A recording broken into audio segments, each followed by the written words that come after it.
Hello friends, welcome to mission KVS. Discuss करेंगे आज बहुत दिनों बाद।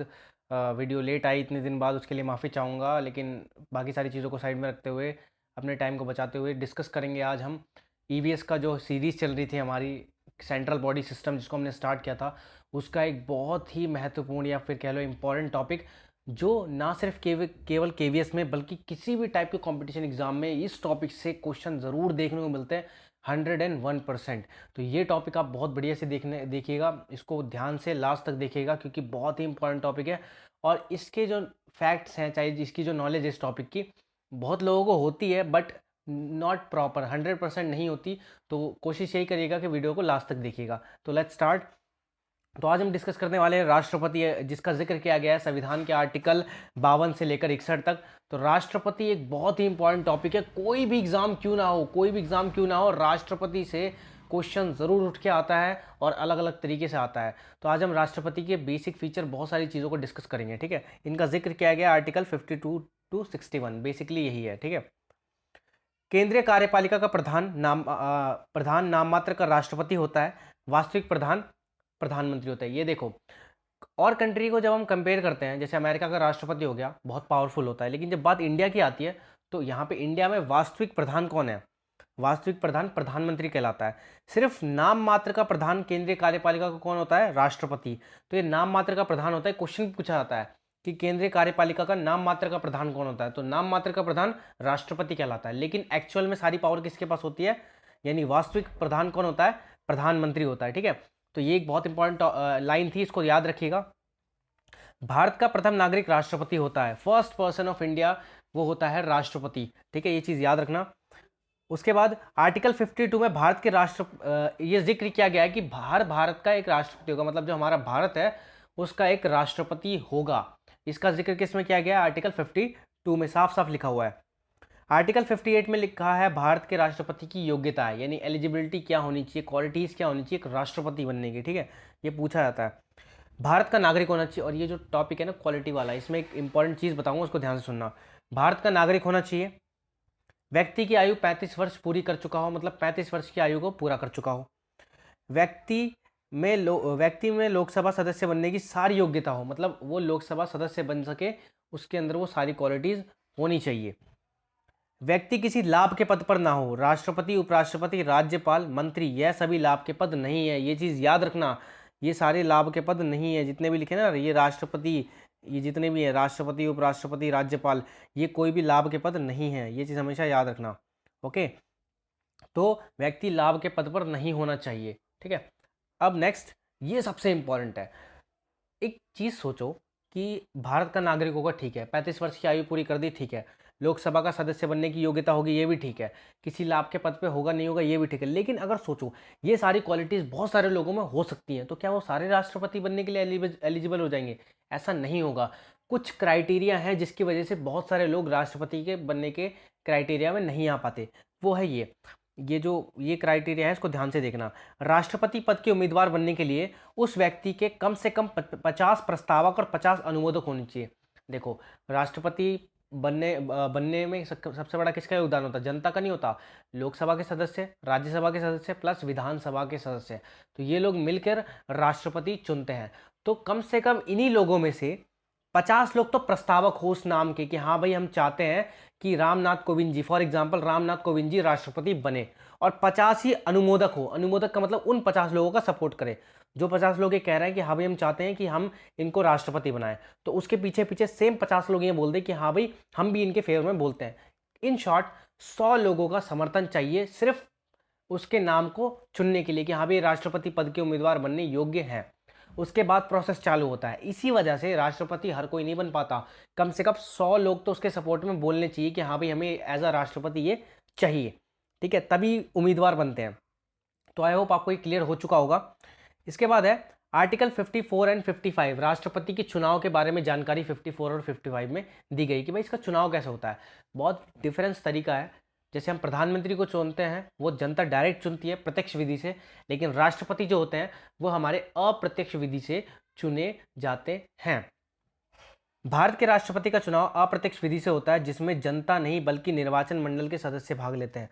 ये निर्वाचन मंडल क्या होता है इसको अभी मैं आपको क्लियर कर दूंगा, लेकिन याद रखना राष्ट्रपति के चुनाव में जनता नहीं भागीदारी लेती है। ठीक है।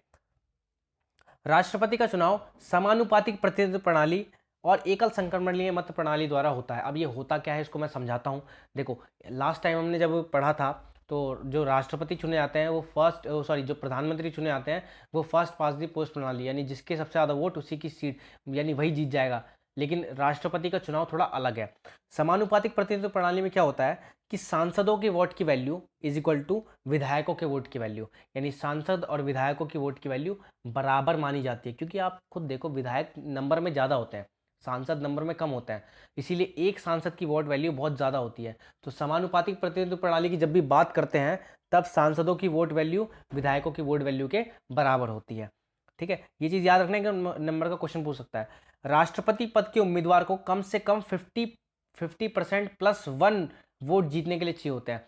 जो निर्वाचन मंडल होते हैं जिसमें लोकसभा के सदस्य, राज्यसभा के सदस्य और विधानसभा के सदस्य जो वोट देते हैं राष्ट्रपति को, कम से कम राष्ट्रपति के हाथ में 50% +1 वोट आना चाहिए, तभी वो राष्ट्रपति बन पाएगा, अदरवाइज नहीं। ठीक है। निर्वाचन मंडल क्या होता है? अब आप सोच रहे होगे कि भाई जनता तो वोट देती नहीं राष्ट्रपति चुनने के लिए, तो राष्ट्रपति चुनने के लिए वोटिंग कौन करता है? तो जिनको हम चुनते हैं वो राष्ट्रपति चुनता है।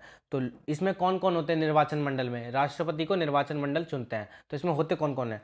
लोकसभा के निर्वाचित सदस्य, यानी लोकसभा के चुने हुए सदस्य, राज्यसभा के चुने हुए सदस्य, राज्य की विधानसभा के सदस्य, दिल्ली और पुडुचेरी के विधानसभा के निर्वाचित सदस्य, ये लोग मिलकर आपस में वोटिंग करते हैं और राष्ट्रपति का चुनाव करते हैं।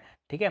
तो एक चीज़ और हमेशा याद रखिए कि जब भी राष्ट्रपति का चुनाव होता है तो उसमें डायरेक्ट वोटिंग नहीं होती, जैसे हम लोग जनता एक वोट दे के आ जाती है, बात खत्म। नहीं, हम नंबरिंग नहीं करते कि पहला नंबर ये, दूसरा नंबर ये, तीसरा नंबर ये, चौथा नंबर ये। चूज करते हैं कि भाई पहले नंबर पे ये आएगा, दूसरे नंबर पे हम इसको चुनना चाहते हैं, तीसरे नंबर पे हम इसको चुनना चाहते हैं। सेम एज इट इज राष्ट्रपति के चुनाव में होता है। जैसे मान लो 4 उम्मीदवार हैं, तो अगर आप वोट देने वाले हुए, आप कोई सांसद हुए, तो आप एक नंबर पे किसको रखना चाहोगे, दूसरे नंबर पे किसको रखना चाहोगे, तीसरे नंबर पे किसको रखना चाहोगे, चौथे नंबर पे किसको रखना चाहोगे। इस तरीके से नंबरिंग करते हैं।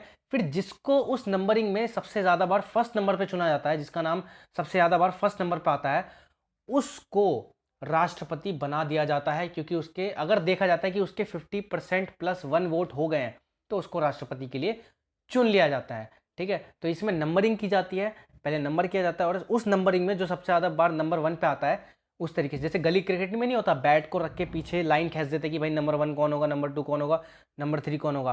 तो इसी तरीके से इसमें भी जो सबसे ज़्यादा बार नंबर 1 चुना जाता है, ज़्यादातर लोग उसको नंबर 1 में नॉमिनेट कर देते हैं, तो उस बंदे को राष्ट्रपति चुन लिया जाता है। ये देखा जाता है कि उसको 50% +1 वोट मिल गया, तो उसको राष्ट्रपति बना दिया जाता है। ये प्रोसेस हम जैसे वोटिंग करते हैं आम नागरिक 18 वर्ष से ऊपर वाले, उससे बहुत अपोजिट है।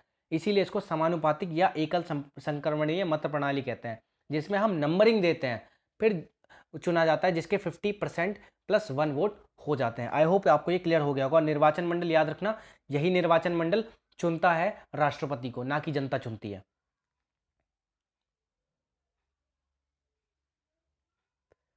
आर्टिकल 56, अभी आर्टिकल 56 क्या है? टेन्योर, कार्यकाल। राष्ट्रपति का कार्यकाल क्या होता है? अब राष्ट्रपति का कार्यकाल कितने वर्ष का होता है, कैसे होता है, ये देखना जरूरी है। ठीक है। तो राष्ट्रपति का कार्यकाल 5 वर्ष का होता है। जो राष्ट्रपति होता है उसका कार्यकाल 5 वर्ष का माना जाता है, वो 5 साल के लिए चुना जाता है। लेकिन ऐसा नहीं है, राष्ट्रपति चाहे तो अपना कार्यकाल पूरा होने से पहले भी इस्तीफा दे सकता है। राष्ट्रपति इस्तीफा किसको देगा? उपराष्ट्रपति को इस्तीफा देगा। याद रखना, राष्ट्रपति हमेशा उपराष्ट्रपति को इस्तीफा देता है। महाभियोग के द्वारा राष्ट्रपति का कार्यकाल पूरा होने से पहले भी उसे पद से हटाया जा सकता है।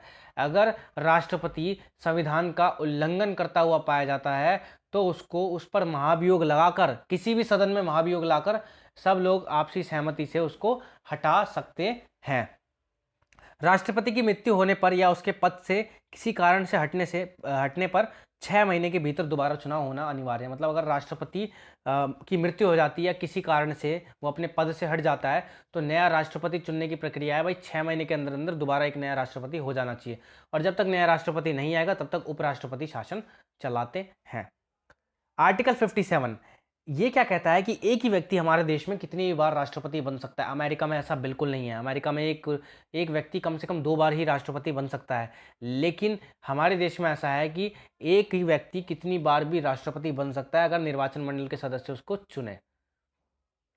नोट, एक नोट हमेशा याद रख लेना, केवल राजेंद्र प्रसाद को 2 बार राष्ट्रपति पद पर चुने गए हैं। मतलब राष्ट्रपति पद के लिए केवल राजेंद्र प्रसाद ही 2 बार चुने गए हैं, वरना अभी तक हमारे देश में कितने भी लोग हुए हैं वो सारे राष्ट्रपति एक ही बार चुने हैं, पर राजेंद्र प्रसाद हैं वो राष्ट्रपति पद के लिए 2 बार चुने जा चुके हैं। आई होप आपको टेन्योर क्लियर हो गया। शपथ, अब आर्टिकल 60 में है कि भाई राष्ट्रपति को शपथ कौन दिलाता है। ठीक है, तो राष्ट्रपति को शपथ सर्वोच्च न्यायालय के मुख्य न्यायाधीश दिलाते हैं। सर्वोच्च न्यायालय के जो मुख्य न्यायाधीश हैं वो राष्ट्रपति को शपथ दिलाते हैं। आर्टिकल 61, राष्ट्रपति पर महाभियोग। अब राष्ट्रपति पर महाभियोग कैसे लगाया जाता है, कैसे उसको पद से हटाया जा सकता है? एकमात्र तरीका है राष्ट्रपति को उसके पद से हटाने का, महाभियोग। लेकिन ये कब लगाया जाता है? जब राष्ट्रपति संविधान का उल्लंघन करता हुआ पाया जाता है। अगर राष्ट्रपति संविधान का उल्लंघन करता है तो ही उसे उस पर महाभियोग चलाया जा सकता है, उसको हटाने के लिए महाभियोग लाया जा सकता है।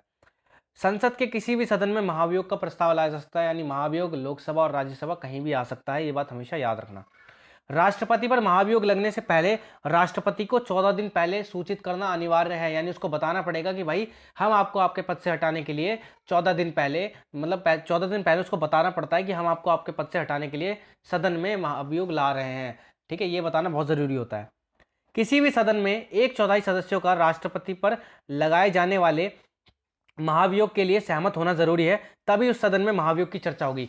महाभियोग सदन में तभी लाया जा सकता है जब किसी भी एक सदन में, चाहे वो लोकसभा हो चाहे वो राज्यसभा हो, उसके 1/4 सदस्य ये बोल दे कि हाँ भाई राष्ट्रपति पर महाभियोग ले आओ, तभी उस महाभियोग के प्रस्ताव की चर्चा होगी, अदरवाइज उस प्रस्ताव की चर्चा नहीं की जाएगी। ठीक है, तो 1/4 सदस्य चाहिए होते हैं सिर्फ हामी भरने के लिए कि हाँ भाई राष्ट्रपति पर महाभियोग ले आओ, चाहे वो 1/4 सदस्य राज्यसभा के हो चाहे वो 1/4 सदस्य लोकसभा के हो। तो इस चीज को ध्यान रखना।